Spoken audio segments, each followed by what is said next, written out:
Promise. May mga kaibigan ako, uy, naalala mo yung ganito. Oo, nagsiskip. Wala kang memory nun. Alam ko yan. Kusa siyang mawawala sa files mo. On the moment na nangyari yun, parang stress na stress ako.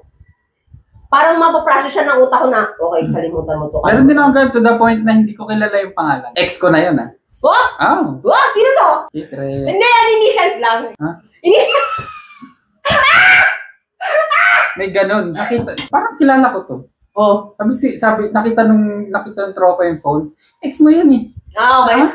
Ganun, may ganun ako. Okay. Ganun kalapit ang kayong i-cut ko. Ex. Hindi ko alam pangalan. Grabe yun. Oo. Grabe yun. Grabe yun. Ako lahat ng ex ko, alam ko eh. Ako naman, mga pangyayari lang, pangyayari. Ako yung tao mismo. Ano pangalan na ito? At hindi yun, It was trauma. Oo.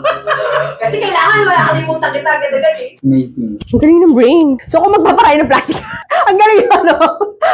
Saan ang galing yun? So kung magpaparay ng plastic, kailangan ka magpaparay ng plastic. Kasi, nauna ka pang magplano eh. Nauna ka pang magplano magparaan yung plastic. Alam mo yun? Kasi ko talaga ang plano ko. Thread lang.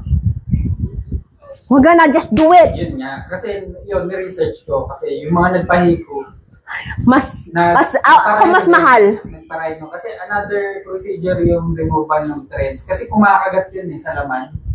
Ibang trabaho yung paghugot ng restructure. Yung price sa akin na 165, na original price na 165, non-virgin nose yun eh. So ibig sabihin pag virgin nose ka pa, mas mababa pa. Wala pa virgin ang nose. Oh yes. Ako hindi ako sure. Ito na lang yan yung virgin. Ay, hindi pa rin virgin yung nose ko.